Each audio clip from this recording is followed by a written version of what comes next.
In a desolate wasteland, Rick gets launched several feet across the floor during a fight, and he is seriously worried that he may die.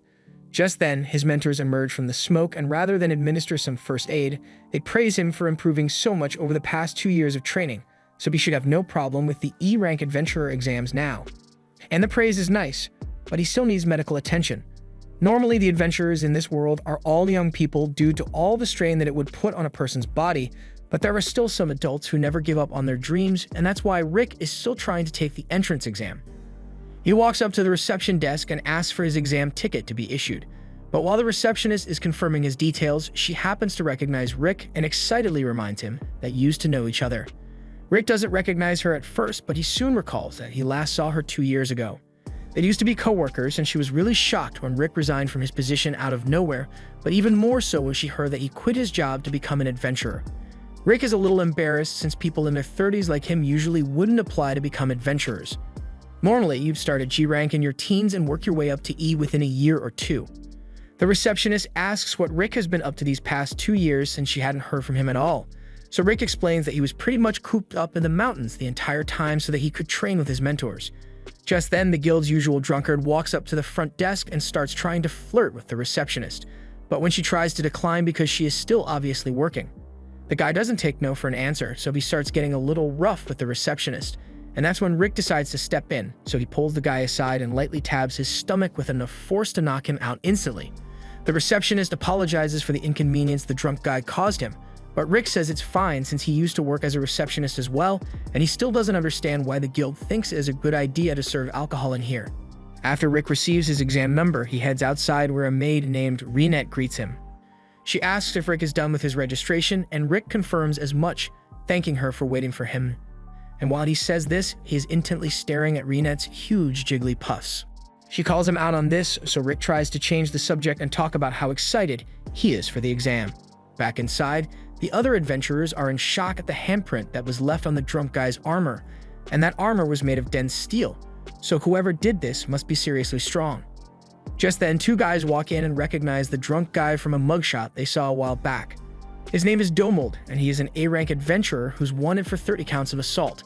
The receptionist knows that Rick is the one who did this, but if he was really able to take out an A-rank adventurer, then he may be overqualified. In the meantime, Rick is getting a physical exam done, and its height is measured to be about 5'8", but the physician are surprised Rick is taking this test when he's already 32 years old. After that, all the examinees are led to the next room where they are instructed to place their hands on the crystal ball to measure their mana. They will glow depending on the level of mana a person possesses, so the others touch it, they get varying results with the highest being a C, but when it's Rick's turn, the orb barely lights up at all, so the examiner gives Rick an F on his mana exam. The other candidates begin mocking Rick for having such a low mana score as he leaves, but once the examiner calls for the next candidate to step up, the orb spontaneously shatters. The next test is one to measure the candidate's offensive abilities, so they are instructed to strike the green rod as hard as they can.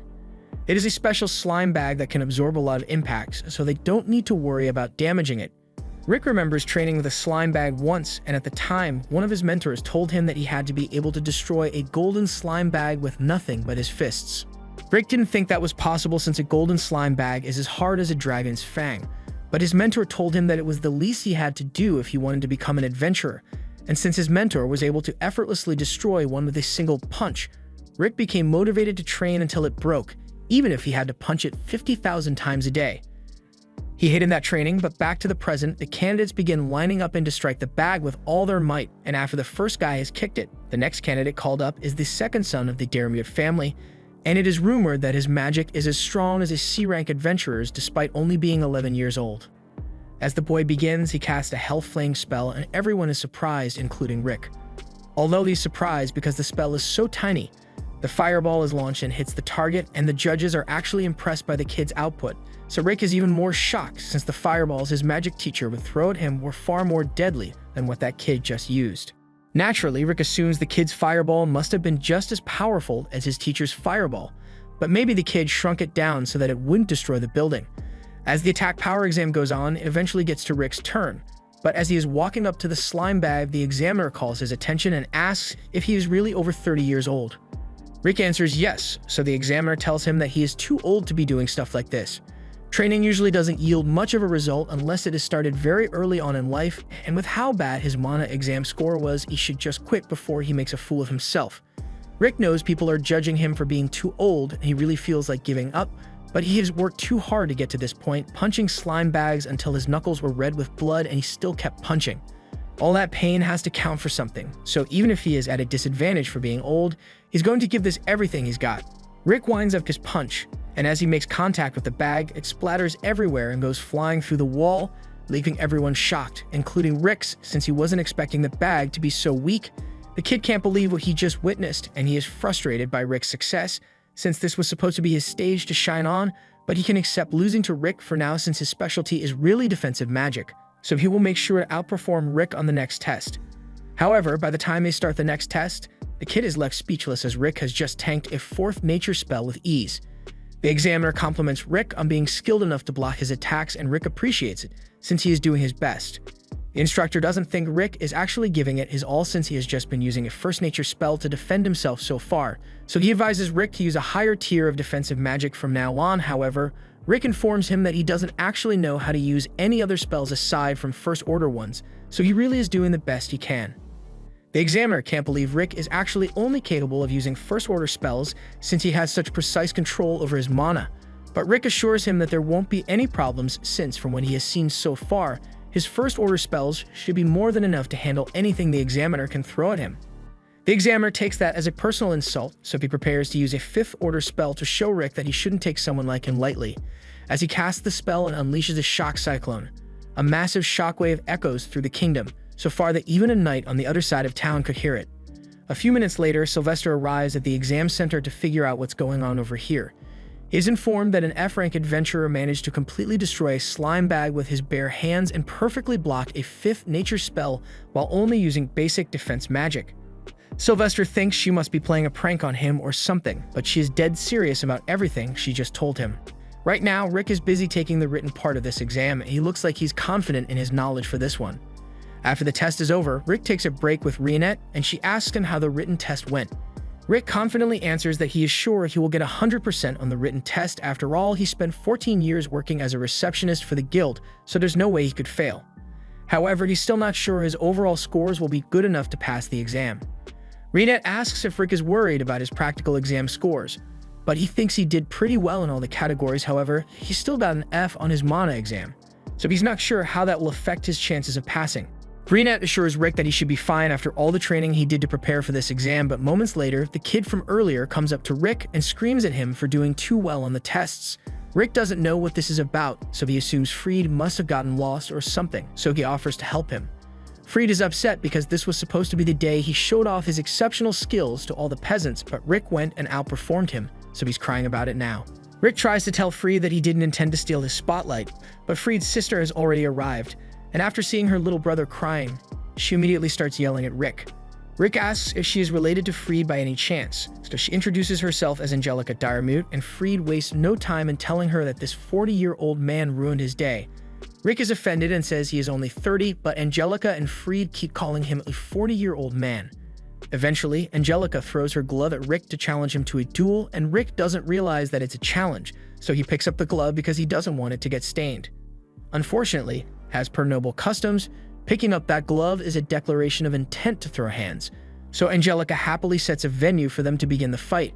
She says she is going to take great pleasure in punishing Rick for the crime of making her brother cry, but if they are going to do this, then they have to play by the rules.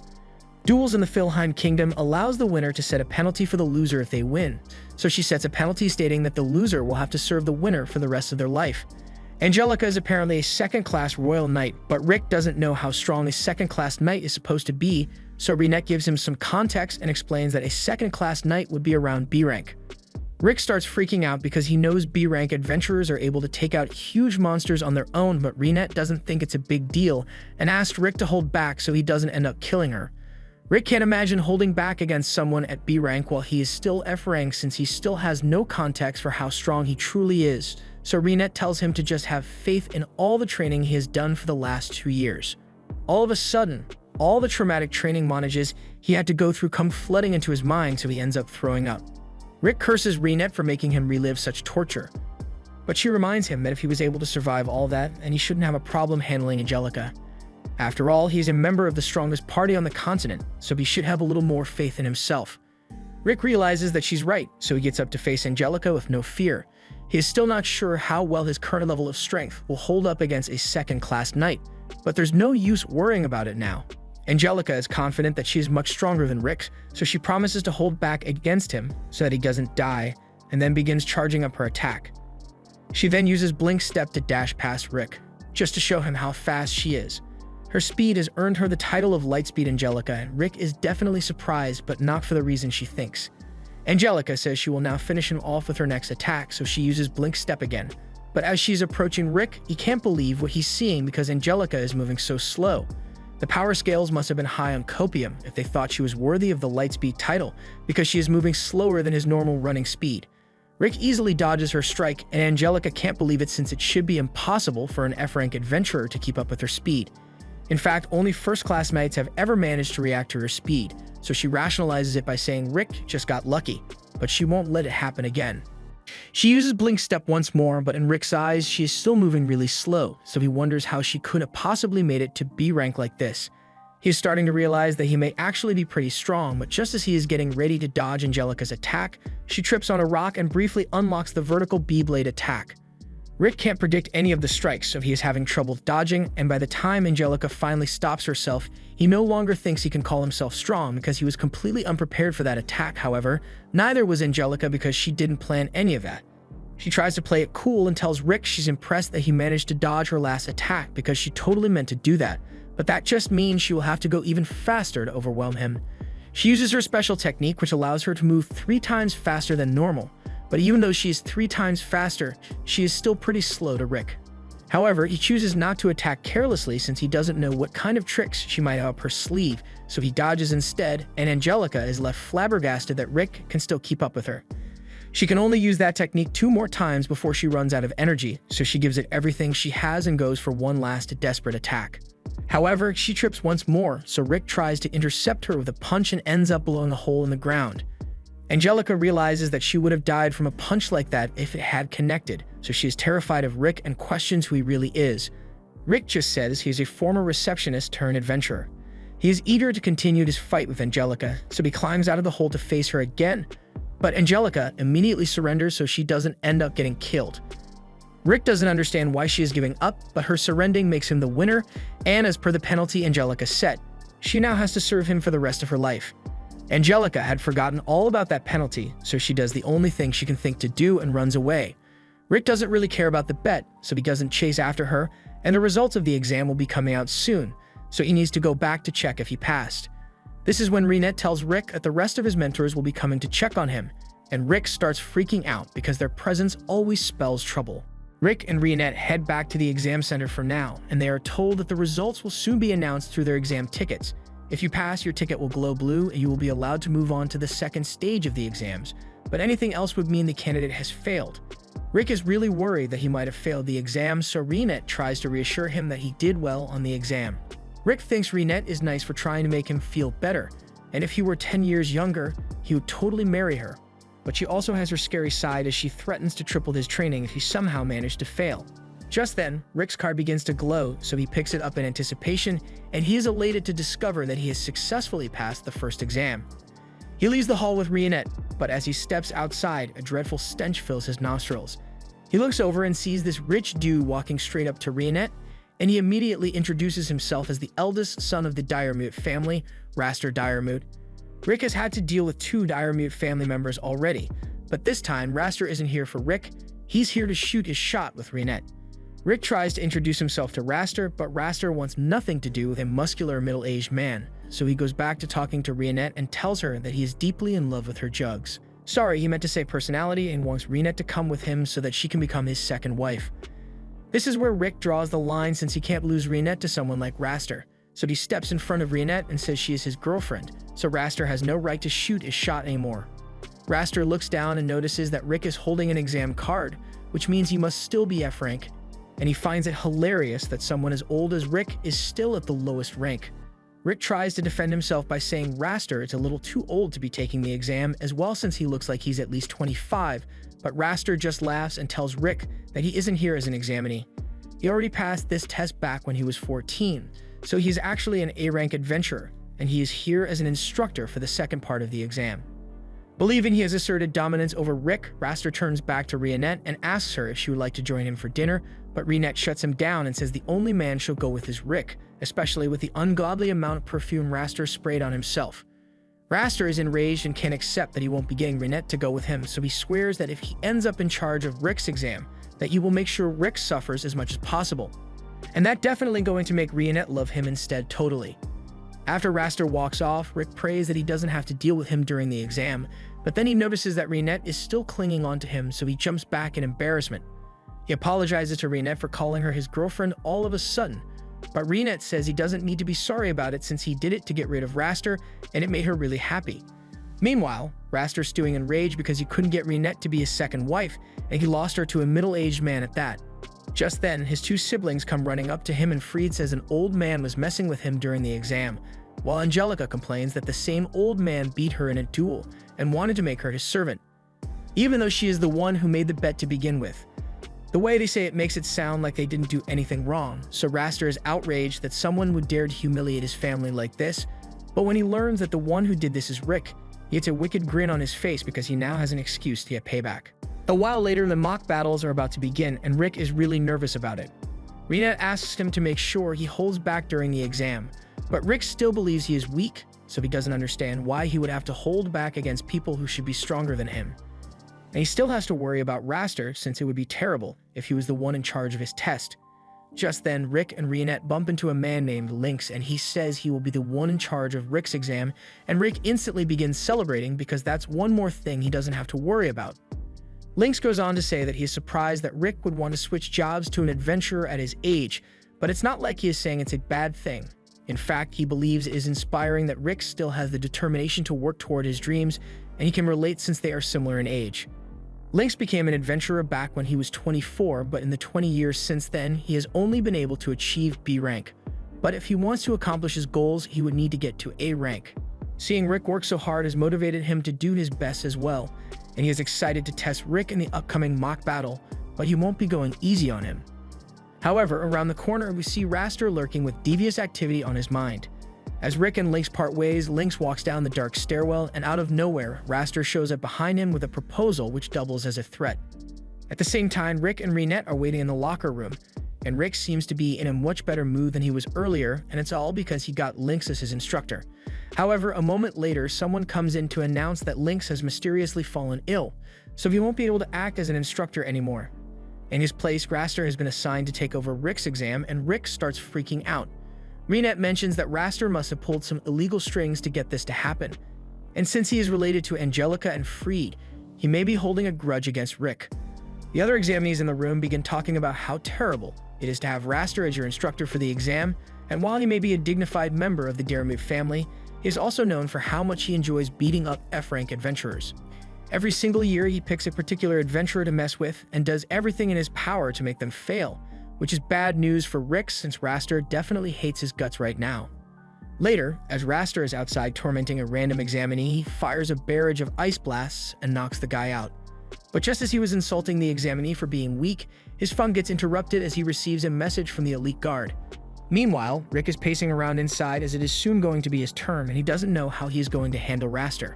Rionette doesn't understand what Rick is so worried about since he just needs to beat Raster. However, Rick thinks beating Raster is impossible since he is a respected A-rank adventurer, while Rick is only F-rank. He believes he will die if he faces Raster, but if he backs out, he will have to do 3 times his normal training. Rionette gets in front of Rick and asks him if he really isn't confident in his skills. He sincerely believes that he is an inadequate adventurer since he switched to this job too late in life and everyone always tells him that he is too old to do it. But Rionette tells him that he shouldn't let what other people think shake his confidence because all that matters is that she believes in him. Even if Rick can't believe in himself, she wants him to trust her judgment when she says he can win. Rick thanks her for her kind words and says he is feeling much more confident now. Just then, a cloaked boy approaches Rick and offers him a free fortune-telling. He explicitly says there's nothing shady going on here, so despite this whole thing being really suspicious, Rick decides to go along with it. However, just as Rick is about to sit down, Rionette notices a magic circle on the chair, so she tries to warn Rick that it's a trap, but she ends up being too late as Rick is teleported away in an instant. After that, the boy removes his cloak and reveals that he is actually freed, and he is quite pleased with himself for being able to trick Rick into falling for his trap. However, he should have thought of a plan to teleport himself away as well, since Reinette is severely pissed and blows a hole through the wall while holding him by the collar. She asks Freed where Rick has been teleported to, and Freed refuses to tell her initially.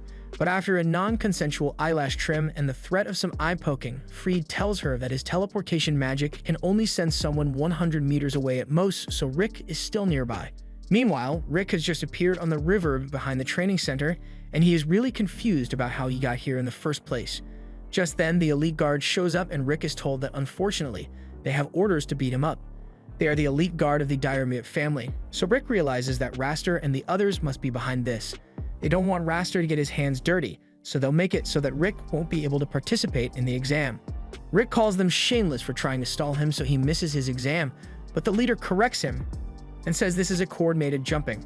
Among the elite guard, they have B and A rank adventurers, so Rick feels like he is utterly outmatched. As he is contemplating what to do, he notices some people standing on the ledge nearby, and upon taking a closer look, he realizes that they are the senior members of his party, and they scare him more than the elite guard. His party members jump down to ask Rick why he is here when he has an exam to get to, so fearing for the lives of the elite guard, he makes up a lie that they were just trying to help him get ready. Rostin offers to join them if they are doing training, but Rick knows how hellish training with Broston is, so he tries to warn the leader of the elite guard to get everyone to leave before they get themselves killed.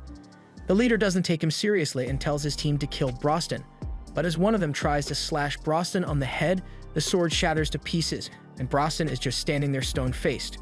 He commends the guy for strengthening his body well, but he is disappointed that he failed to strengthen his weapon enough so that it wouldn't break. The guy gets angry and decides to use his fists instead, but that goes about as well as you would expect since Broston just grabs his hand and squishes it until it turns purple. However, Broston tells him that he doesn't need to worry since he has healing magic to restore his mangled hand to normal.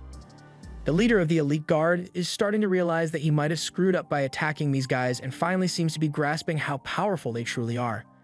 While all this is going on, Mizette asks Rick if the elite guard are really here to pick a fight with him. Rick confirms it, so Mizette says he will handle it for him in a peaceful manner. He then proceeds to pull out his Super Fire Barrel Mk3 rifle and fires at all the people within range, leaving them limp on the ground. Rick yells at him for killing everyone when he said he would resolve this peacefully, but Mizette asserts that none of them are dead yet, probably. One guy tries to take Alice as a hostage to gain the upper hand, but he has no idea just how badly he just messed up. Even Broston tells him that he had better back away from her slowly if he doesn't want to die, but the guy doesn't listen and hits Alice to get her to shut up, and his fate was sealed once he did that because Alice proceeds to vaporize him. The other members of the elite guard can't believe what just happened, but the leader has figured out exactly what's going on, so he tells them that the vampire girl is a prodigy who is the world's strongest mage despite only being 10 years old. Eliseret Drakel.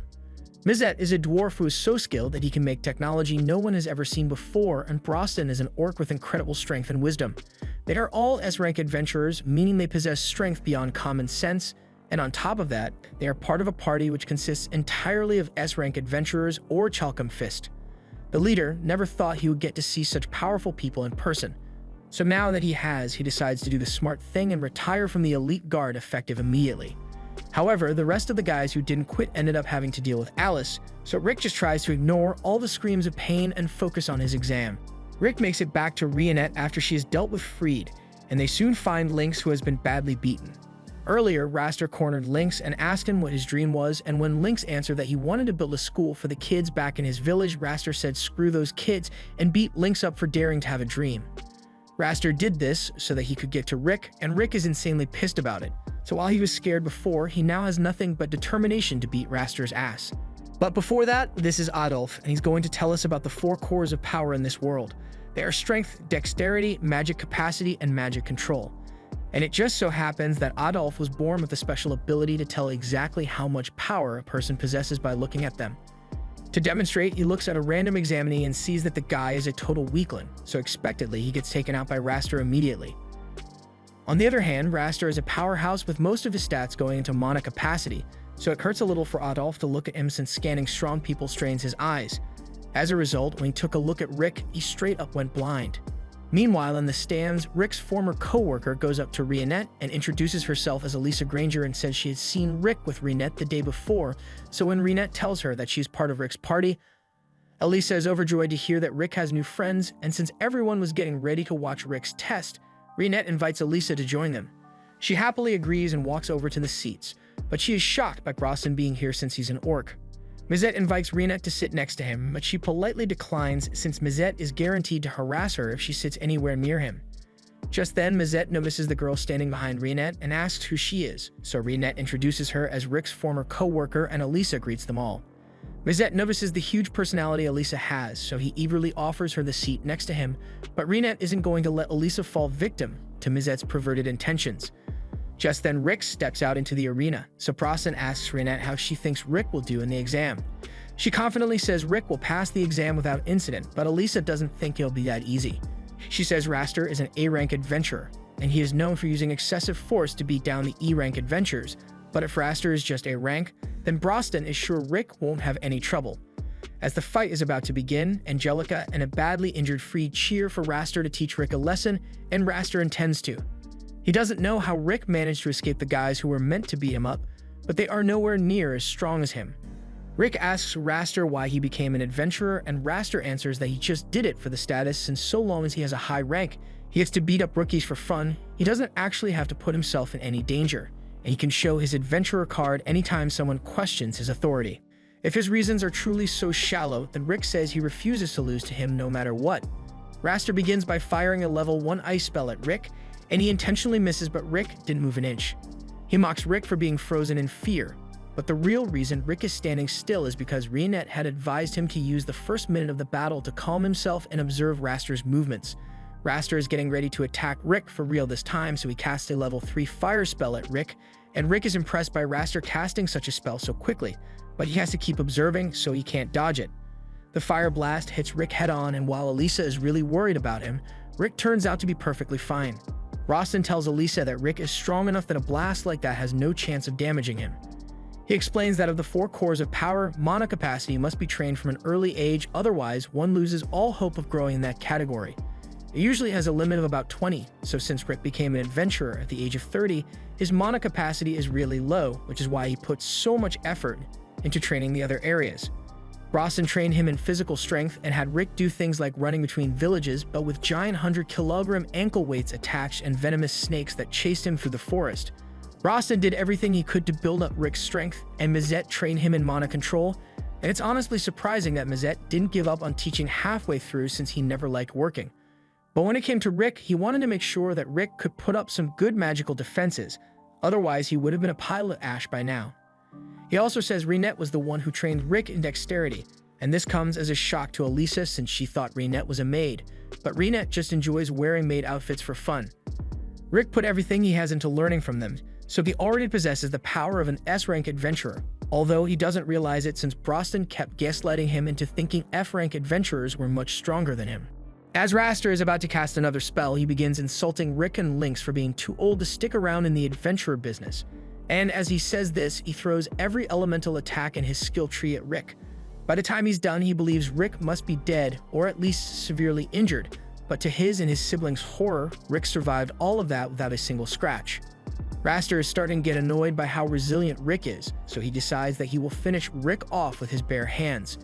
He casts a strengthening spell on his hands and feet before rushing in to attack Rick, but as he throws a punch, Rick counters with a punch of his own and blows Raster back. Rionette's advice really paid off since Rick has watched Raster for long enough that he now sees the truth. While Raster does have a larger mana capacity than him, that's all he has. He never took the time or effort to truly refine his powers, so he has the potential to be stronger than Rick. But as of this moment, Rick understands that he is stronger than Raster. Raster tries to pass off Rick's successful counterpunch as a fluke, so he's going to get serious and cast a full incantation spell to take Rick out. But while his spell looked pretty impressive, Rick was able to block it with one hand and even insults Raster for his sloppy spell execution. Elisa doesn't understand how Rick could possibly block a spell of that level with his low mana capacity. So Mizette explains that Rick learned to have great control over his mana use, so even though Raster has more mana, Rick can use 100,000 times less mana to match Raster's spell casting. Raster's confidence is starting to falter, so he tries one last attack to prove that he's stronger, but Rick is far too fast for him and delivers a punch that forces Raster to use Iron Body defense magic. By this point, Raster has realized that Rick possesses far more power than the average E rank, but he still claims that he has just been getting lucky with his attacks up to this point. But Rick isn't falling for any more gaslighting. He knows that everything up till now has been a result of his strength, and on top of that, Rick didn't even use any strengthening magic, yet he was able to overpower Raster after he used it to attack. Raster realizes he can't bluff his way out of this, so he asks Rick how he managed to become so strong when he possesses very little mana, but Rick feels insulted that Raster thinks he used some cheap trick. He was thrown into a dragon's lair and wasn't allowed to leave until he defeated it. He got blasted over and over with extremely powerful explosions, and then he was forced to swim through a swamp of monster goo until he choked on it. Elisa can't believe Rick survived all that, but in reality, Rick didn't survive, but since Broston's healing magic is so powerful, as long as it was applied quickly, no matter how many times Rick ended up dying, they always brought him back to life. That's how he managed to exceed his physical limitations. And it is honestly surprising how well Rick handled it, since none of them had any regard for his safety, so if Mazette lushed him off a cliff for training and he died, they just called Broston to heal him. The same thing happened with Alice's training and Rionette's training, leading to several life-ending injuries. Raster doesn't believe any of it, though, since even if there was a way for Rick to train like that, what reason would he have to willingly put himself through hell like that? Rick says he has a dream of eventually killing the world's strongest monster, Kaiser Alcippite. Raster begins laughing at Rick because he thinks the monster is nothing more than an old story, but in truth, the monster is very real, and the main goal of the Orichalcum party is to one day eliminate it. Raster doesn't believe the monster exists and calls Rick dumb for believing in a children's story, but Rick doesn't care if Raster doesn't believe him, since his mission has nothing to do with him. Raster is tired of listening to Rick's stories, so he says he will now end this fight once and for all and uses a level 7 binding spell to hold Rick in place. He then begins the chant for the strongest spell he has available, the level 8 Yggdrasil Vine Mech. With this, Raster believes the fight has been won, since there's no way Rick would be able to overpower a spell this powerful. However, Rick begins charging up a level 1 air shot to fight back. Raster laughs at him and says a mere level 1 spell could never beat his level 8 spell. Yet Rick is still completely confident that his air shot will be enough to punch through Raster's Vine Mech, and that's because Raster has used this spell a handful of times at most, so he hasn't refined it to its utmost capabilities. On the other hand, Rick has used his air shot over 100 million times already, so he has learned how to unleash its full potential. No one believes Rick's claim of using the spell 100 million times, since it is physically impossible to have done that in only 2 years, but Broston assures Elisa that Rick is telling the truth, although he needed space-time magic to make it possible. Raster still doesn't believe it though, so he gets ready to smash Rick into the ground and finish this. But as he gets ready to punch, Rick effortlessly snaps the binds on his arms and legs and clashes with Raster. Raster is certain that he has won now that he has landed his attack, but then his mech started crumbling from Rick's power, before finally being shattered to pieces and sending Raster flying off into the stands, and he is still alive, but his pride definitely isn't. Hardly anyone can believe what they just saw, as an F-rank adventurer just defeated an A-rank, although Rick's friends totally expected this outcome. After Rick returns to the locker room, the other go to meet him and congratulate him on winning his fight, especially Elisa, who is really impressed by how strong he has gotten. Rick finally understands that he is really strong, and he doesn't know why he didn't realize it sooner, but he thanks his friends for training him so well. They tell him there's no need to thank them so formally, and instead they should all go out to celebrate at a bar. But before that, Rick hears the voices of Raster and his siblings entering the room, and Raster is clearly feeling the pain from Rick's punch, but he refuses to get treated for it. As Rick sees him, he starts telling Raster that there's a reason he lost the match today. Raster doesn't want to hear any mockery from Rick, but Rick is trying to give him some genuine advice, so he tells Raster that while he was training, he limited the number of techniques he would use in order to master them fully, so if Raster wishes to grow stronger, he should refine a single technique until he tells like he's going to die, but he doesn't have to follow the advice if he doesn't want to.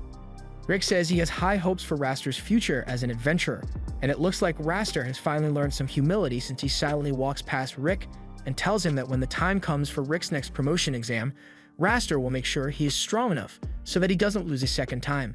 Raster then leaves and his siblings follow after him, but before leaving, Angelica lowers her head to apologize for all the trouble she caused Rick, and then she helps Raster walk out. After that, the E-rank exams have officially concluded, so an announcement is made for the candidates who passed. As the numbers are called, Rick eagerly waits to hear his own, and meanwhile, the others have already started a preemptive celebratory feast for him since they are sure there's no way he will fail. Rick ends up passing his exam, but he seems a lot more calm about it than Reinette expected, and it's because he has a lot of stuff to think about. Rick recalls a time in his childhood when he read a book about a hero fighting the ultimate monster, Kaiser Alcipete, in order to obtain the Akashic Records, but ultimately, that hero failed to defeat it, so he left the Akashic Records to be found by future generations of adventurers. This was the moment Rick first decided that he wanted to become an adventurer just like the one in his storybook, but his mother wasn't too keen on him becoming an adventurer since the job is pretty dangerous, so she nicely tells Rick that she would be more at ease if he chose a different career. However, Rick's father was much less nice about it and told Rick that he should get a real job before throwing his life away as an adventurer. One day after a checkup, Rick was congratulated by his physician who tells him that he possessed an innate skill. Rick is in disbelief because innate skill is an insanely rare attribute which makes him pretty similar to Yamato the hero, but the doctor reminded him that innate skills aren't things that can be awoken through hard work, so it's going to take some time before he is able to use his ability. However, Rick was still every bit as happy as could be since this brought him one step closer to being able to declare himself as a successful adventurer to his parents. The next day, Rick wakes up and tells his friends that he's got an innate, and when he's finally able to use it, it's going to be amazing. However, days soon turned to weeks, weeks to months, and eventually, Rick had to come to terms with the fact that his innate skill would never manifest. His friends were sympathetic with him and encouraged Rick to try becoming an adventurer anyway, since most adventurers don't have innate abilities anyway. Plus, adventurers make a ton of money, so it's not a bad job. However, the reason Rick wanted to become an adventurer wasn't for the money, but to become like the hero Yamato. So since he can't become the kind of adventurer he was hoping to be, he decides to go get a real job after all. Rick tells his parents about his decision, and they are overjoyed to hear that Rick has finally given up on his dreams and is ready to get a soul-crushing job like a normal person. The next few years went by with Rick learning the ropes of the receptionist job and watching countless adventurers all living out his dream, so as time went on, Rick became more and more jaded to reality until finally he grew to accept his mediocre life and enjoy the time he spent with his friends and family. One day, while looking through his old books, he finds that storybook of Yamato's legendary adventures, but by now it's nothing more than an old fairy tale he used to believe in. Rick heads into work the next day, and Elisa had just been hired at the time, so she was struggling to keep up with all the paperwork. Rick came over to help her out a bit and reminded her that there was no need to rush the learning process, since she'll get the hang of it sooner or later. There's also one more thing he wants to tell her, since from what he has seen around town, monsters are becoming more active, so a quest will likely pop up soon to subjugate them. Elisa is thankful for the heads up since she can now get the forms ready ahead of time. As Elisa leaves to go get the paperwork done, an adventurer Rick is friends with walks in, and he's got something to show Rick. He just got back from his promotion exam, and he is proud to say that he is officially a B-rank adventurer from this day onwards. Rick is happy for his friend, but he would be lying if he said he wasn't jealous seeing someone get to live out his dream of becoming an adventurer. To deal with the jealousy, Rick does what any responsible adult would do and drinks late into the night to make the pain go away. But even with his drunken state, the difference between himself and Zaid are crystal clear. Zaid has been promoted all the way up to B rank and is living Rick's life, while Rick has sat in the same chair for 14 years at this point, and he has nothing to show for it other than a stable income and a few yearly pay raises. It's not like he thinks he wasted his life, but he can't help but wonder how far he could have come if he chose to become an adventurer, after all back then. Just then, Rick hears a commotion in the middle of town, and he goes to check it out and see if he can help. However, what he sees horrifies him since, for whatever reason, there's a mid-rank hand troll in the city. Under normal circumstances, as soon as Rick saw that thing, he would have run away, but he notices a woman walks right into the path of the troll, and he can't just stand by while someone gets hurt, so runs out in front of the woman to try and protect her from the troll, even if he can't really do much to hold it back. As the monster closes in on them, Rick braces himself for a gruesome death, but before that could happen, Reinette walks out in front of Rick and slashes the monster to pieces. She then tells Rick that she appreciates him trying to protect her, but there's no need to be concerned for her safety, since she is a skilled adventurer. After that, Rick and Reinette walk together and introduce themselves to one another, after which Rick says he was really impressed with how strong Reinette was back there, so he asks her if she happens to be a B-rank adventurer. Reinette says she's not B-rank, so Rick assumes she must be A-rank, and he is amazed since it's a rare occasion to meet an A-rank adventurer out in town, but Reinette corrects him once more and says she's not an A-rank either.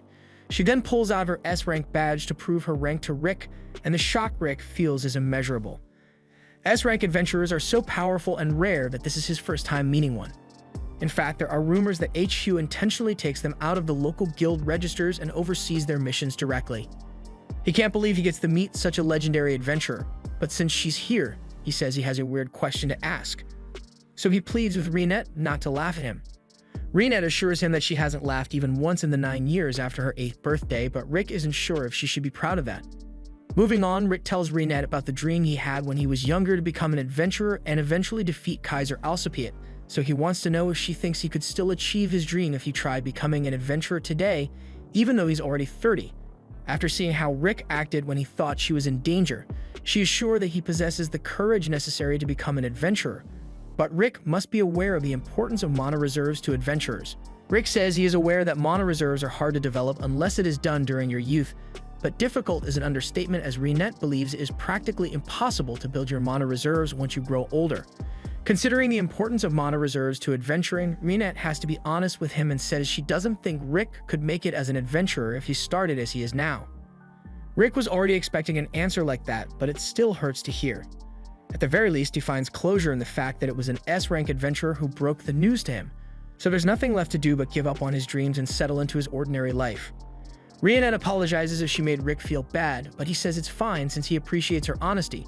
Plus, it's not every day he gets to meet a lady as pretty as her, so he even invites her to grab a meal with him sometime.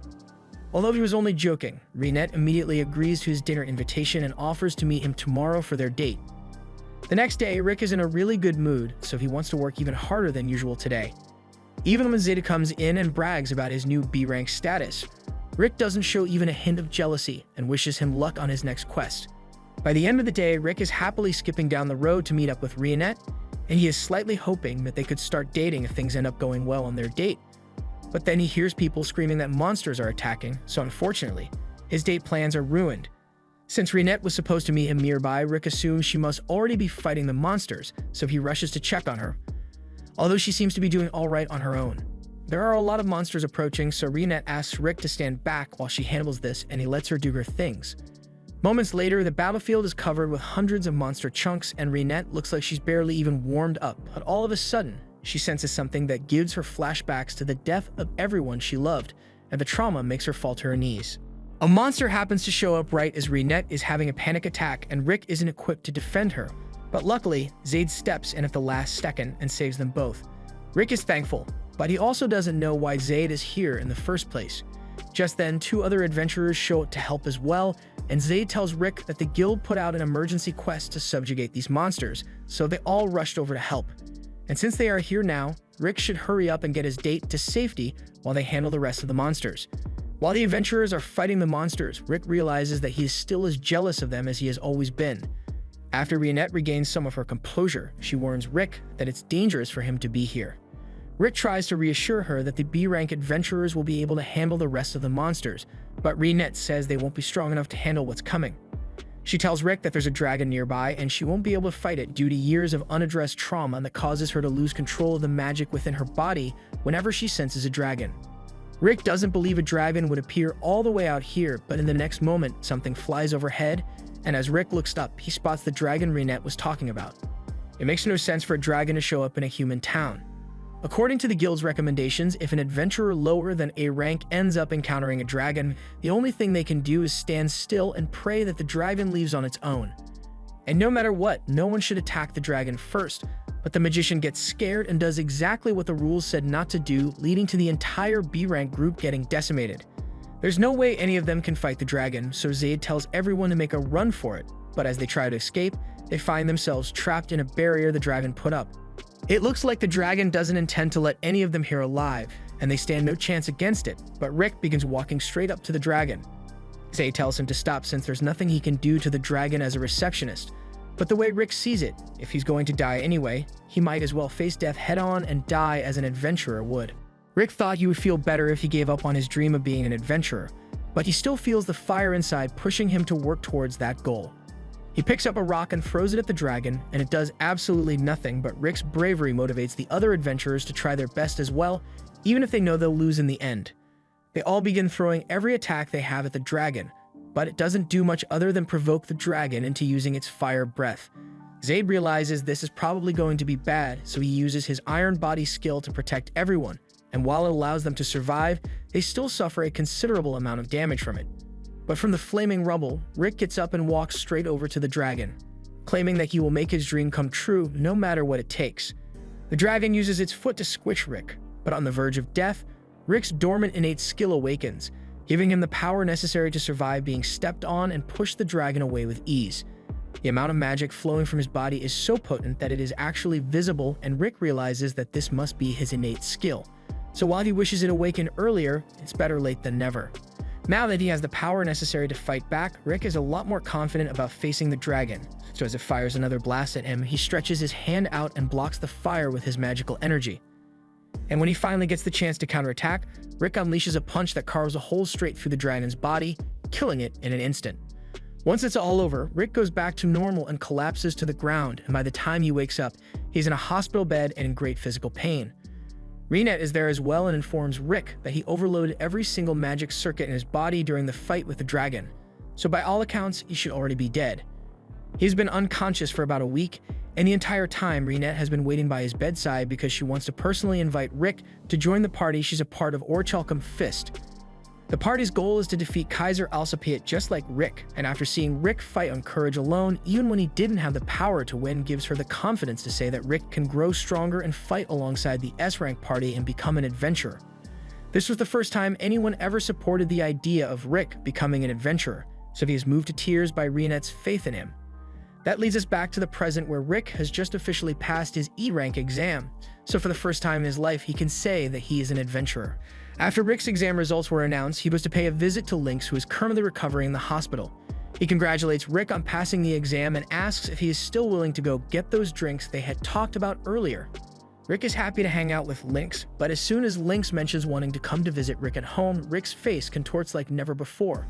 He tries to convince Lynx, but since Lynx was so insistent, Rick gave him some directions and told him to wear his strongest set of armor if he wanted to survive. At first, Lynx didn't understand why Rick was making such a fuss about someone coming over, but as he arrives at the address he was given, he realizes that Rick literally lives in a demon lord's castle. As he gets to the front door, he rings the bell and Rick comes out to meet him. The inside of the castle is a lot nicer than Lynx expected, and as they enter, Rick apologizes for Lynx having to come all the way out here. Lynx says it's fine since he didn't even run into any monsters along the way, and Rick explains that monsters never come anywhere near the castle, but that gets Lynx wondering why he had to wear armor if that's the case. Rick says it's for Lynx's protection, but not necessarily from monsters. They enter the mansion and Renet is there to greet Lynx, and Lynx returns the greeting while thanking her for her help earlier. Just then, Alice comes walking down the stairs and she's so excited to see Rick as she fires a massive lightning spell straight at Lynx.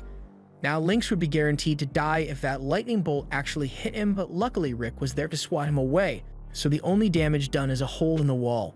Rick then scolds Alice for using magic in the castle, after he specifically told her not to, but Alice complains that Rick hasn't played with her for a while now, so she was getting bored. Since Alice doesn't seem to feel sorry for her actions at all, Renet steps in and says that as punishment for her reckless use of magic, the repair costs for that wall are going to be taken out of Alice's food budget. This finally gets Alice to apologize for what she did, and she promises to never use magic inside again, but Rick knows Alice is definitely going to do it again as soon as she gets bored, so he tells Lynx to go ahead while he plays with her. Lynx is told to make himself at home, but this place is so big that he doesn't have any idea where to even start with it. He looks out the window and notices Mazette casually working on his military-grade weapons, so he goes over to say hi. Rick had informed Mazette about Lynx coming over, so Mazette welcomes him. Lynx asks what he's working on, so Mazette explains that building things like these is an old hobby of his, and he named this bad boy Patricia. He offers to let Lynx test it out, so he shows him how to hold it and Lynx aims for the target. But as he pulls the trigger, he is shocked by the level of power Mazette managed to pack into this thing, and Mazette is just doing it for fun.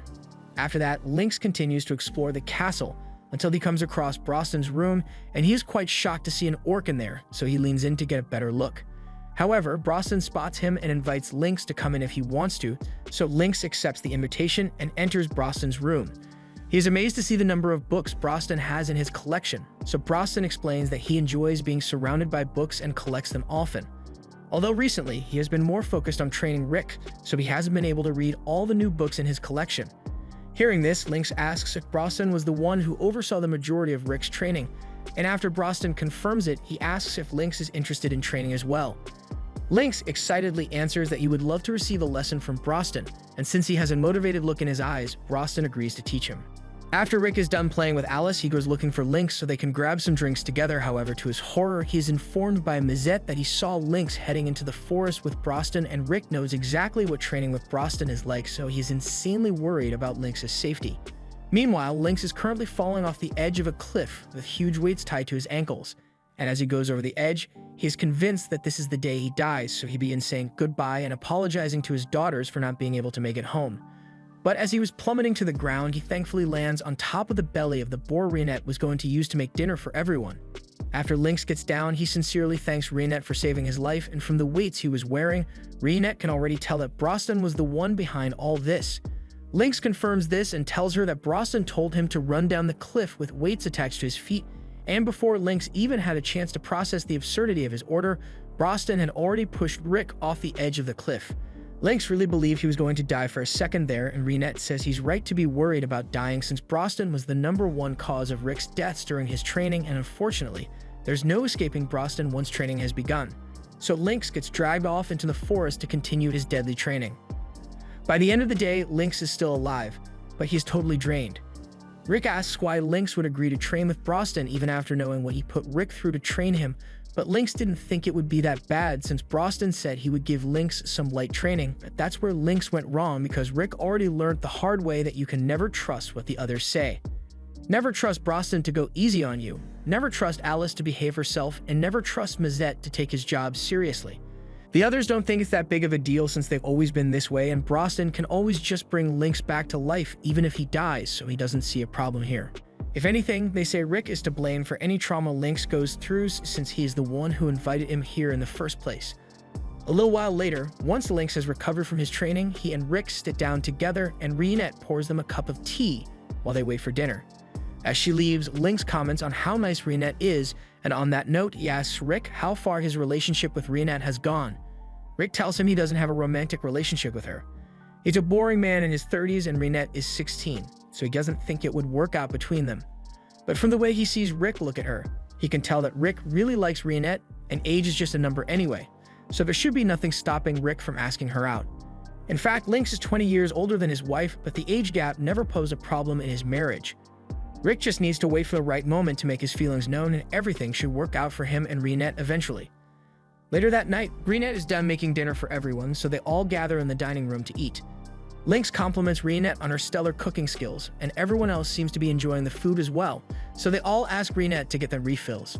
Reinette is happy to oblige, so she gets up to go and get all the things everyone requested, and as she is leaving, Lynx leans over and tells Rick that this is the perfect chance to get some alone time with Reinette and further his relationship with her, so Rick decides to get up to help her. Once Rick is gone, Lynx wants to make some conversation with the others, so he asks them about Rick's inborn skill. Broston tells Lynx that Rick's skill is one that is activated by fulfilling certain conditions, so he isn't able to activate it at will. It would have been better if his skill was one that was always active or voluntarily activated, but even without it, Rick's power level is already S-rank level. But if his skill, Reckless Soul, were to activate, he would be able to surpass all of them easily. After Rick and Reinette return, Broston says he has something he wishes to ask Lynx. Since he works at Central, he wants to know if Lynx has heard anything about the magic stones known as the Six Jewels. Lynx recognizes those as the ones from the Legends of Yamato, and they are necessary for the party to accomplish their goal of defeating Kaiser Alcipiade. Those jewels are used to open the door to the Source Spiral where Kaiser sleeps, and they only activate once every 200 years, but luckily, this is around the time when they should be giving off a lot of magical energy, so they want to know if Lynx has seen or heard anything about it. Lynx had thought the Legends of Yamato were just an urban legend, but if Rick and the others are talking about it so seriously, then the story must be true. He can't think of any information that would match the description of the jewels, but he can check the confidential information at the Central Agency to see if he finds anything. Broston says he is grateful for Lynx's help, and after that, Rick asks Lynx if he has any more relationship advice to give, since Rick's plan to help Reinette out didn't go so well since she's just too good at everything. On another day at the Adventurers Guild, we see a girl moping the floors, but she's dissatisfied with her current task since she's an adventurer now, so she should be allowed to go slay monsters or something. Just then, she hears some adventurers at the front desk asking for a quest, so she goes to check it out. Rick and the others are asking to take on a quest with a threat level of 82, but unfortunately, The guild master tells them that they can't take the quest. He is well aware that they are strong enough to handle the quest easily, but the rules say they need a party of 4 with at least 2 adventurers, A rank or above. That's easy enough to fix, so they ask the guild master to find some random person to join them so they can meet the quota for the quest. And the girl just so happens to be the closest random person here. So the guild master goes over to Ray, and since she has been saying she wanted to go on some real adventures lately, he offers to let her fill the spot on Orichalcum Fist scene for the day. Ray doesn't really understand what the big deal is, but since the team consists of an old man and a little girl, she thinks it's normal enough, so she'll just ignore the fact that Broston is a talking orc and act like this is a normal group of adventurers. She introduces herself and says she is willing to join their team. They head out on the quest, and along the way, Alice says she senses something up ahead, so Ray asks if they are looking for something. Rick explains that they got a tip from a friend that a special magic stone that they've been searching is somewhere around here, so that's what they came for. As soon as Ray hears Rick mention a magic stone, she starts wondering how much they could sell it for, and while it is probably incredibly valuable, they don't intend to sell it since it can be really dangerous in the wrong hands and can even attract monsters. Ray says she's not worried since she is strong enough to defeat any monsters that attack. She says is only F rank right now, but in no time she'll be all the way up to A rank. She asks Rick what his rank is, so Rick tells her that he just got promoted to E rank recently. And while Ray doesn't say anything out loud, she internally calls Rick an old loser for still being E rank at his age. A little while later, Alice spots a wyvern, which is exactly what they were hoping to find, and Ray starts freaking out since wyverns are insanely powerful, but Broston just walks up to the wyvern and bitch slaps it away. He intentionally chose not to kill it so it would call for backup, but that makes Ray freak out even more since a swarm of wyverns is basically a death sentence to an adventurer. Broston is getting sick of all her complaining, so he asks Rick to take Ray and go somewhere else for now, so Rick leads her out of the forest. Along the way, Ray begins talking about how crazy it was for Broston to intentionally attract the attention of all those wyverns, but a couple seconds later, wyvern corpses begin crashing to the ground as Broston and Alice start slaughtering them. Ray is dumbfounded by what she sees, and while she is stunned, she nearly gets taken out by a red wyvern, so Rick pulls her to safety. A red wyvern is so tough that even A-rank adventurers struggle to defeat one, so Ray thinks they need to get out of there since she's F-rank and Rick is E-rank. But Rick just walks up to the wyvern and blows its head clean off his body with one punch, leaving Ray stunned once more. By the next day, Ray is deep in thought over what happened to her yesterday, and the guild master is glad to see she made it out alive. He tells her that Orichalcum Fist is the strongest party in the continent, and it is made up of adventurers who are all S-rank level. The whole experience has motivated Ray to train hard until she can eventually get to S-rank, so she hands her broom to the guild master so she can start training immediately. But sweeping the floors is kind of her job, so guild master is not happy. Meanwhile, after returning from the wyvern hunt, Rick and the others were able to retrieve one of the jewels from the wyvern's den. And with it, Mizet is able to use magic to pin the location of the next jewel they need to find, and it looks like it's located in Heractopia, a large city known for its colosseums and strong fighters. 400 years ago, in a land mostly comprised of desert, a king named Alexander Heractopia built a colosseum where strong fighters could gather and face each other in battle. The king himself also participated in battles, and over the years he became the undefeated champion, with 10,000 victories and no losses. The popularity of the Colosseum gave rise to the Kingdom of Heractopia, and now the King Alexander Heractopia is immortalized as the kingdom's founder. Broston wishes he could have gotten to spar with Alexander at least once before he died, but if that happened, the whole kingdom would likely be blown away in the process. In Heractopia, being a fighter is a popular profession, but while Broston would love to learn more about this place, he thinks it would be a good idea to start looking for the item they came here for. The others agree, so they all start looking around together, but whenever they try to ask someone for information, the person gets scared because of Broston and runs away.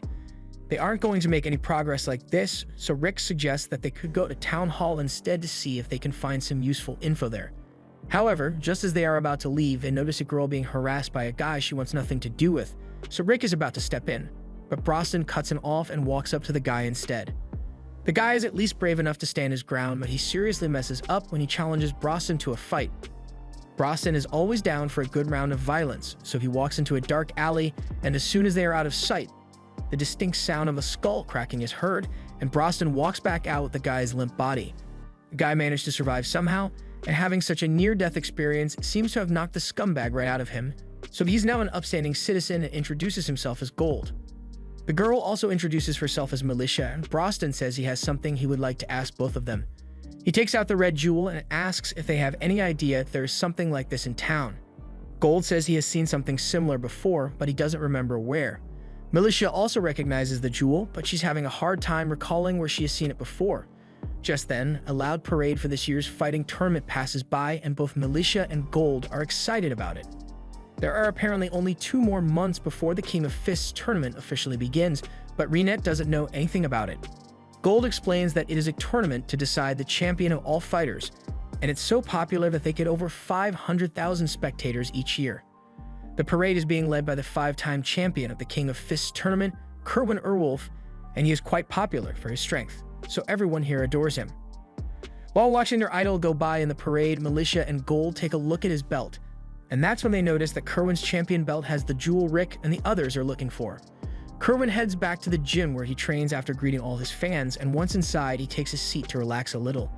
The owner of the gym comes over to Kerwin and apologizes for making him do all these publicity stunts, but Kerwin understands that it is important to build up hype for the tournaments ahead of time. He also asks how Kerwin is feeling, and while he doesn't feel bad, he doesn't feel great either.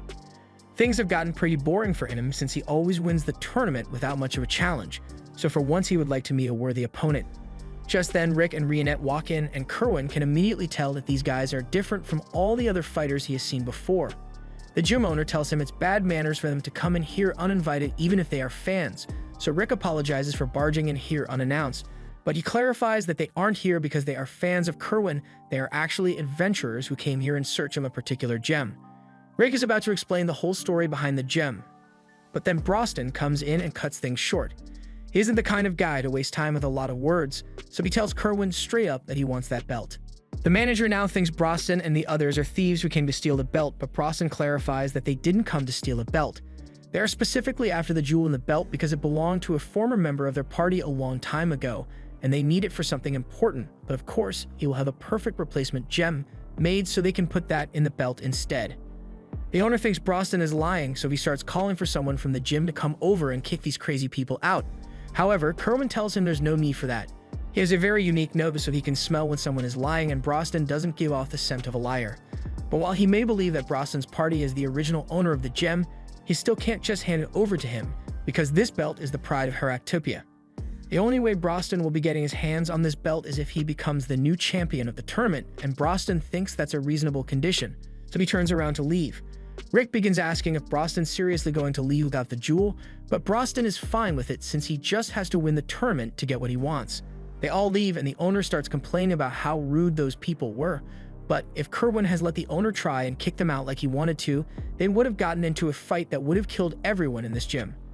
The owner breaks out in a cold sweat over Kerwin's statement. He knew that they didn't look like average people, but he never would have guessed they were that strong. Kerwin states that from how the maid carried herself, he can tell that she has a wide array of lethal skills. Then there's the normal-looking man, but while he seems unremarkable, Kerwin can tell that he has trained his body to an inhuman degree, so he isn't one to be messed with. Finally, there's Broston, and by every indication, he is the most interesting. Meanwhile, outside, Broston explains to Rick and Renette that he thinks they should all join the tournament as fighters so they can win the belt fair and square. In order to enter the tournament, one must first pass the preliminaries held in the east and west of the kingdom, after which you need to win another match among those who qualified from the preliminaries, and that's when you are finally allowed to participate in the tournament. Broston says you will apply through the eastern gate, while Rick and Renette can enter through the western gate, so they'll all be in different tournament brackets. Rick and Renette are fine with the plan, but they ask Broston if he will be really okay getting around town by himself, but there's no need to worry since Broston already got Gold to agree to guide him around town. In order to register for the preliminaries, Rick and Renette are going to need to pass a test first, which is a lot like the promotion exams at the Adventurers Guild. As Rick enters the arena for his test, he's informed that he will be required to fight a mock battle to gauge his strength. His opponent will be one of the newly recruited fighters from the previous batch. Rick asks if his opponent is going to be strong, so the examiner checks the forms and tells him that the girl he is going to be fighting has won every match up till now, but whether Rick wins or loses, he will still pass the exam as long as he meets certain criteria. All of a sudden, the doors swing wide open and a very familiar voice begins to introduce herself. She confidently declares that because of her speed, people have started calling her the Flash, so whoever is up against her next has better watch out. However, her confidence goes down the drain completely as soon as she recognizes Rick. Angelica asks why Rick is here, but he could easily ask her the same question. He's also a bit worried about me and Raster here since it would be awkward after what happened last time, but Angelica tells him that her siblings aren't here with her, so Rick doesn't have to worry. With that said, she knows how powerful Rick is, so it's terrible luck that she has to face him in a mock battle. Even if a loss won't really have any consequences, she has an undefeated streak going, so she would like to keep it going. To do this, she decides to go all out from the start against Rick in hopes of overwhelming him with her speed, but as she tries to attack, she falls flat on the ground. She thinks she must have tripped since she is so nervous, so she gets back up and prepares to dash at Rick again. However, the same thing happens, so she realizes that she isn't falling because she is nervous. She is falling because Rick is doing something. Rick looks down at Angelica and asks her what she thinks of the new skill he has been practicing over the last few months. After realizing how strong he had gotten, Rick didn't want to risk hurting the people around him if he ever got into a fight, so he developed the 8 secret arts of going easy, and right now he is using the first art, which is basically constant leg sweeps. This is really effective because leg sweeps demoralize and incapacitate opponents as they fail to get up, and it barely does any damage. Angelica thinks it's insulting, but Rick points out that she hasn't been hurt because of the leg sweeps. Even if Rick is only doing leg sweeps, he is doing them at a speed that Angelica can't keep track of, even with her exceptional speed. It would normally be impossible to pull something like that off, but after the stuff she has seen Rick do, she isn't surprised that he can manage it. She thinks the best course of action would be to keep her distance from Rick, but as she tries to back away, she still gets her leg squeaked again. She still isn't willing to give up yet, and Rick is impressed by her will to keep going, so he says he will fight her seriously from now on. But as soon as he said that, Angelica gave up because she's not stupid. Rick is a little disappointed that things ended so abruptly, but his victory means he is now recognized as a fighter and can compete in the preliminaries. However, before he can head over to register for the preliminaries, Angelica comes running up and asks him one more time why he had to come here. She starts crying because it's not fair how Rick pounds her into submission all the time. But with how she phrased it, Rick is worried that Reinette might misunderstand, so suggests they all get something to eat so they can talk things out. They later go to a restaurant, and it just so happens that Melicia's parents own the place, so she's happy to hook Rick and Reinette up with some freebies. Rick tells her he appreciates it, but before she leaves, she asks if Brosnan will be coming here as well because she kinda has a thing for him. Unfortunately, Rick tells her that Brosnan is registering on the eastern side of town, so they won't be seeing him for a while. Melicia is a bit disappointed, so she leaves, and once the three are alone, Angelica asks Rick why he decided to come here. Rick says he is thinking about winning the tournament, and Angelica can't believe he is talking about winning the tournament so casually. Rick then asks her why she came here since he didn't think a knight like her would be willing to give up on her sword and fight with her fist. Angelica says she has her reasons for wanting to be here, and Rick asks if she plans on entering the tournament, to which she answers yes. Since she will be participating, Rick feels motivated to give it his all in the tournament as well, but this surprises her since she thought Rick was planning to compete in next year's tournament. She tells him that in order to qualify for the preliminaries, you need to have won at least 40 matches against other random fighters, and it's a very exhausting process, so most people average about 10 matches per month. With that said, there's only a week left before the preliminaries start, so there's no way Rick will have enough time to fight all those matches without getting exhausted. But Rick tells her that he already requested 10 matches per day for the next 4 days. The next day, Rick heads to the arena to begin his series of matches, and his first opponent is a guy called Grit, but the coordinator warns Rick that Grit is rumored to be cheating by using a weapon, although they never managed to prove it. In the arena, Rick comes face to face with Grit, and the guy looks really shady, but Rick can't see any weapons, so he's sure it'll be fine. As the match is set to begin, Grit pulls out an impact stone he had hidden in his shoe. Impact stones increase the power of a punch dozens of times over, so as Grit punches Rick, a giant dust cloud is kicked up, but by the time things settle down, the only one injured is Grit, who now has 2 new elbows. Grit doesn't understand what went wrong since he was able to shatter boulders easily with the impact stone, but now that he has had his turn, Rick gets ready to attack using his secret art of going easy, so he throws a punch and misses intentionally so that the air force from the punch would knock him out instead, and this way, Grit won't suffer any fatal injuries. Everyone is left in shock at what they just witnessed, but with that, Rick's first match has come to an end, and it looks like the Tournament of Fists is going to be a real sight to behold this year. Rick and Reinette later go to watch one of Angelica's matches, and Angelica lives up to her title of the Flash by swiftly defeating her opponent after kicking him straight into a wall. After the match, Rick and Reinette congratulate her for successfully winning her 40th match, meaning she has officially met the requirements for to qualify for the preliminaries. Seeing her complete her matches motivates Rick even more to do well in all his matches, But Angelica still can't wrap her head around the fact that Rick wants to complete 40 matches in the span of 4 days. Rick still doesn't see what's so difficult about it. So Angelica points out that you are only allowed to register for 1 match per day at any given venue. And while there are more than 10 venues in Heractopia, some of them are really remote, even as far as 100 kilometers from any other venues, so traveling between venues in time for his matches should be practically impossible. However, Rick cuts off Angelica's explanation because he says he has a match over at the Green Hill venue soon. Angelica yells that there's no way he's going to make it there in time because that venue is over 30 kilometers away and even the fastest carriage won't be able to make it there in time. But Rick never said anything about taking the carriage. He's in a hurry here, so it's faster for him to just run. Angelica thinks that's a crazy idea, but as Rick takes a step and disappears into a dust cloud from his speed, she realizes that she doesn't deserve to be called the Flash anymore if Rick is this fast. While she's still coping with the loss of her identity, Reinette asks Angelica if she would like to go watch Rick's match, and sure, she definitely wants to, but even with her speed, there's no way Angelica could keep up with Rick. If that's the case, then Reinette offers to take her there instead, but Angelica is hesitant to agree since she has a bad feeling about this. However, before she can give a response, Reinette has already picked her up and begins jumping from roof to roof at high speed. Angelica pleads with Reinette to go back to the ground, but Reinette doesn't want to take the roads since they are annoyingly complicated.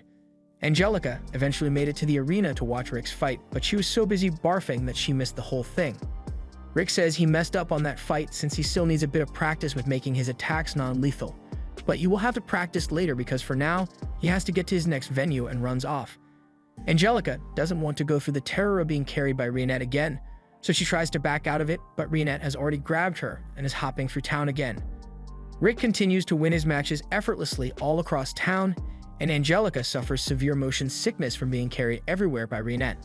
Eventually, the 4 days are up, and Rick has officially qualified for the preliminaries by winning all 40 of his matches, so the next step is the leagues.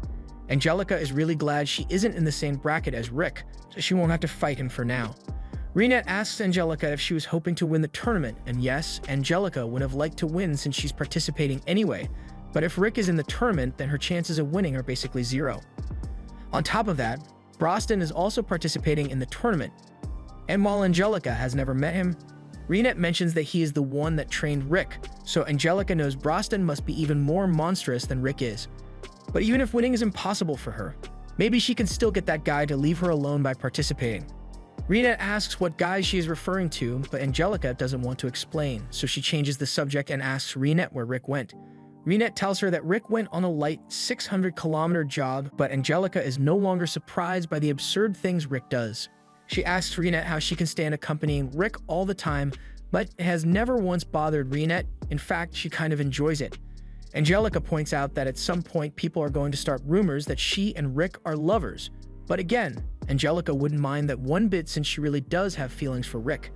Angelica is shocked by how bluntly Reinette just said that, but a moment later, a guy comes up to them and says he has a request for the two beautiful ladies. Angelica thinks the guy is hitting on them, but in reality, he is pleading with them because he is short-staffed and needs some part-time workers. Later that day, Rick gets back from his jog, and he is approached by a man named Snape, who is the chairman of the West League. Rick asks how Snape knows him, but it turns out that Rick has become pretty famous around here for being the fastest man to ever qualify in the West League. Snape shakes hands with Rick, and as he does, his guard comes out of the bar and informs him that Angelica isn't here. Snape is disappointed to hear this, so Rick asks him if he knows Angelica. Snape confirms that he and Angelica are quite close, but he is just a merchant who is on good terms with the Diremute family. Changing topics, Rick asks Snape when he retired from being a fighter, but Snape is shocked that Rick knows he used to be a fighter since he never mentioned it. Rick explains that when they shook hands, he could tell that Snape's hands are those of a trained fighter. Snape admits that he did once win a small tournament, and the cheers of the crowd were like nothing he has ever experienced before, but that was 20 years ago and he has long retired since then. So that was his first and last victory. He is really excited when it comes to fighting, and in fact, his company is sending a fighter to the tournament this year, but he has other business to attend to, so he is going to have to cut their conversation short. Snape bids farewell to Rick, but before he goes, he also asks Rick to tell Angelica he came looking for her, and that she shouldn't play around too much since Snape wants her to take good care of her body. Once Snape leaves, Rick heads inside and Militia comes over, asking him if everything is alright. She saw him outside talking with Snape, and while it's good that nothing happened, she wants Rick to be careful. He may look like a gentleman, but rumors are going around that Snape is part of the criminal underworld, and Rick is surprised to hear that since Snape is connected to Angelica's family. It was a total shock when Snape's company became the major sponsor for this year's tournament. And as the sponsor, he gets a free sponsor slot to send anyone he wishes to the tournament. Just then, Rick hears some guys in the bar talking about how pretty the bunny girls outside are, and as soon as they mention that there's a dark elf bunny girl, Rick has a feeling he is going to want to see this. We cut to the front at the West League Stadium where Angelica and Reinette are volunteering as the advertising bunny girls. Angelica is really getting into it, but she's not doing it because she wants to. She just couldn't bring herself to deny the man's request when he was so desperate. But Reinette says the only reason she is doing this is because Angelica agreed to do it too. The job's not too bad, but there are always going to be drunk idiots who don't know when to quit, and this guy seems to really enjoy harassing the bunny girls until they run away. But when he tries to grab Angelica's chest, first off, there's not much to grab, but he also receives a horrible beating from her. While she is still angrily stomping on his head, Rick walks up and he is shocked when he sees Angelica in the bunny outfit. Angelica is embarrassed and tries explaining that she is just doing this to help out a little, but Rick stops paying attention to her as soon as he spots Reinette, and you can literally see the sparks flying, but Angelica is just standing in the middle of it. Meanwhile, Kerwin's coach is reading the newspaper and he sees an article about Broston and how he completed all of his qualification matches in the span of 2 days. Kerwin comments that Rick seems pretty tame compared to the ogre, but he still managed to finish all of his matches in 4 days, so he is really excited for this year's fight. The coach thinks back to the time when he went to a rundown city in search of new talent. He walked into a bar and found Kerwin having taken down an entire gang who were after him. Back then, Kerwin was known as the hungry wolf of the slums, and he asked the coach if he was here to try and take him down. But on the contrary, the coach was here to offer him the opportunity a lifetime. He said he wanted to scout Kerwin as a fighter for Heractopia, and with his strength, he will be able to acquire anything he wants by winning fights. There are also going to be plenty of strong fighters there to keep him busy, and as soon as he heard that Kerwin was convinced, it has been a while since he has been this excited for a fight. The next day, the leagues are about to begin, and only one person from each block can advance to the tournament, so they are in for several fierce battles. The first fight of Block A is between Angelica and a fighter named Helen, and as the fight begins, Angelica seems to be straining herself a lot more than she usually would, which is out of character for her. She eventually wins her match by kicking Helen into the wall, but she is already starting to get winded. Next up is Rick's match, and his opponent begins charging up his special move, but Rick just chops him across the neck and knocks him out. The rest of the matches pretty much end the same way, with Angelica coming out on top after a struggle and Rick effortlessly annihilating the competition. So far, Angelica has been on a roll with her victories, but if she wants to guarantee that she can make it to the tournament, then she can't afford to lose even a single match. Rick encourages her to do her best, but as he is about to give her some advice about her next fight, she walks off before he can say anything. Angelica's next match begins and she is up against a tank, so while she is still faster than him, her attacks are a lot less effective. She tries to make up for this by incorporating magic into her attack, so she creates a water prison around him and fires a bolt of lightning into it, but the big guy is still standing after it all. He mocks Angelica for not being able to take him down and asks if she is running out of steam already. Angelica tries to dash in with Blink Step, but she has indeed run out of stamina, so the big guy is able to outpace her and Angelica gets knocked out because of it. After Angelica's match is over, she gets treated with healing magic at the infirmary, but as she leaves, Rick is waiting for her outside to see how she is doing. Angelica doesn't want to talk, but Rick points out that she was being too hasty in that fight. It's true that her opponent had amazing defenses, so it was a bad matchup for her from the start, but Angelica could have still won if she switched tactics instead of continuing to use moves that would drain her stamina. Angelica doesn't want to hear it, but Rick keeps following her because he can tell that there's something on her mind and he wants to hear her out if it will help. Angelica eventually caves in and says we'll tell Rick all about her situation. It all started when her parents died, leaving her and her siblings in charge of running the Diarmuid estate. Of course, at the time, they were all still children, so they quickly fell into financial ruin. However, their scheming grandpa went and made a deal with a man known as Snape in exchange for a significant amount of financial support, and in exchange, he agreed to have Angelica engaged to Snape as a way for Snape to have a connection to the nobility. After that, Angelica and her siblings did everything they could to restore the Diarmuid family so they wouldn't have to rely on Snape, but by then it was already too late to call off the engagement. That is a really complicated situation, but Rick still hasn't gotten over the fact that Angelica is engaged. In any case, Angelica tried to investigate Snape to see if she can find enough dirt on him to call off the engagement, but what she found instead was that Snape had become a sponsor for this tournament, and with him being the sponsor, he is allowed to insert a fighter if his choosing into the tournament. Just then, they hear a commotion in the bar nearby, so they go over to check it out, and they find the guy that defeated Angelica arguing with a lizard man. He is telling the lizard man to let go of the waitress that he is holding by the neck, but the lizard man refuses, so Taylor tries to knock him out and save the woman. However, the lizard man is too powerful and eats that punch before knocking Taylor out instead. Gyath then mocks Taylor for thinking he could win when he is so weak, and after that, he goes back to harassing the waitress. But Angelica runs up and yells for him to stop. She knows she stands no chance against Gyath, but she can't just sit back and let him do whatever he wants.